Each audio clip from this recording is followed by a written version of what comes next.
Hi friends, welcome to Mouni cine updates. ரொம்பவே ஷாக்கிங்கான ஒரு அப்டேட் தாங்க இது.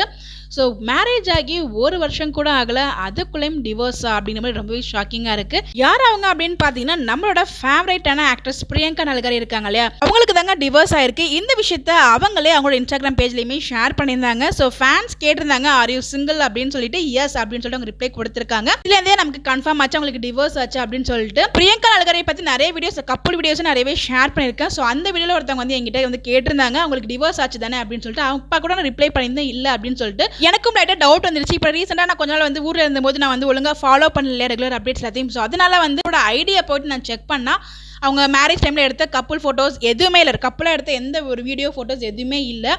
நம்ம பிரியங்கா ஐடியிலையும் இல்லை, ராகுல் ஐடியிலையும் இல்லை. பட் ஆனால் யூடியூப் சேனலில் மட்டும் வச்சிருந்தாங்க. பட் இன்ஸ்டா பேஜஸில் எல்லாத்தையும் டெலீட் பண்ணிட்டாங்க. இதுலேயே நமக்கு வந்து கொஞ்சம் கன்ஃபார்ம் ஆச்சு. பட் இதை வச்சு நம்ம வீடியோ போட வேண்டாம்னு சொல்லி நம்ம வெயிட் பண்ணிட்டு இருந்தோம். அப்போ தான் பார்த்தீங்கன்னா நேற்றுக்கு அவங்க Q&A செஷனில் வந்து நீங்கள் சிங்கிளான்னு கேட்கும்போது எஸ் அப்படிங்கிற மாதிரி அவங்க கன்ஃபார்ம் பண்ணியிருக்காங்க. சிலேருந்து நமக்கு கிளியராக கட் ஆகிடுச்சு. ஸோ அதாவது உங்களுக்கு நான் வீடியோ ஷேர் பண்ணியிருக்கேன். ரொம்பவே கஷ்டமாக இருக்குங்க. ஸோ லவ் பண்ணி மேரேஜ் பண்ணிக்கிட்டாங்க. ஸோ என்னதான் ப்ராப்ளம் தெரியல. பட் உங்கள் கப்பலாக நிறைய வீடியோஸ் வந்து ஷேர் பண்ணியிருந்தாங்க. இப்போ ரீசெண்டாக 5 months பேக் கூட பார்த்தீங்கன்னா நம்ம ராகுலுக்கு ஆப்ரேஷன் நடந்திருக்கும். அப்போ கூட வெளியில் உட்காந்து ஃபீல் பண்ணிட்டு இருக்க மாதிரியுமே ஸ்டேட்டஸ்லாம் ஷேர் பண்ணியிருந்தாங்க. அதுவுமே உங்களுக்காக நான் அப்டேட் எல்லாமே கொடுத்துருந்தேன். ஆனால் இந்த இதை பார்க்கும்போது ரொம்பவே கஷ்டமாக இருக்குது. ஸோ இவங்க வந்து பார்த்தீங்கன்னா லவ் மேரேஜ் தாங்க. ஸோ 5 years முன்னாடியே பார்த்தீங்கன்னா இவங்களுக்கு என்கேஜ்மெண்ட் நடந்துச்சு. அதுக்கப்புறம் 2 பேருக்கும் ஒரு மிஸ் அண்டர்ஸ்டாண்டிங் எல்லாம் பிரிஞ்சிருந்தாங்க. இவங்க ரோஜா சீரியல் பண்ணாங்க. அப்போயே நமக்கு ரோஜாவை நம்ம எல்லாரும் மனசுலையும் ரொம்பவே ஒரு நீங்க இடம் பெற்றிருந்தாங்கன்னு தான் சொல்லும். அதுக்கப்புறம் ஜீ தமிழ்ல சீதாராமன் சீரியல் வந்து ரொம்ப சூப்பராக ஆக்ட் பண்ணிட்டு இருந்தாங்க. சடனாக மலேசியாவில் மேரேஜ் பண்ணிக்கிட்டாங்க. May 19 நினைக்கிறேன் 2023.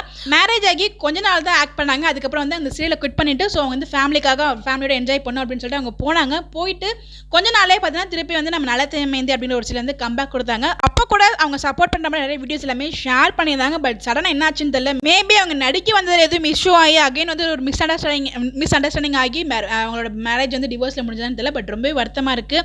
ஸோ மேரேஜ் ஆகி 1 year கூட ஆகாமல் டிவோர்ஸ் அப்படின்னு சொல்லிட்டு அது நம்மளோட ஃபேவரட் ஆக்ட்ரஸ்ங்கிறப்ப அது ரொம்பவே கஷ்டமாக இருக்கும். பட் எனிவேஸ் அவங்களோட டிசிஷன் ஒரு ஃபேன்ஸை நம்ம ரெஸ்பெக்ட் பண்ணி தான் ஆகணும். ஸோ பார்க்கலாம் என்ன டிசிஷன் எடுக்கிறாங்க இன் ஃபியூச்சரில் அப்படின்னு சொல்லிட்டு. ஸோ இதை பற்றி உங்களுடைய கருத்துக்களை மறக்காம கமெண்ட்டில் ஷேர் பண்ணுங்கள். இந்த மாதிரி எப்படி தெரிஞ்சுக்க நம்மளோட சேனலை ஃபாலோ பண்ணிக்கோங்க. பாய்.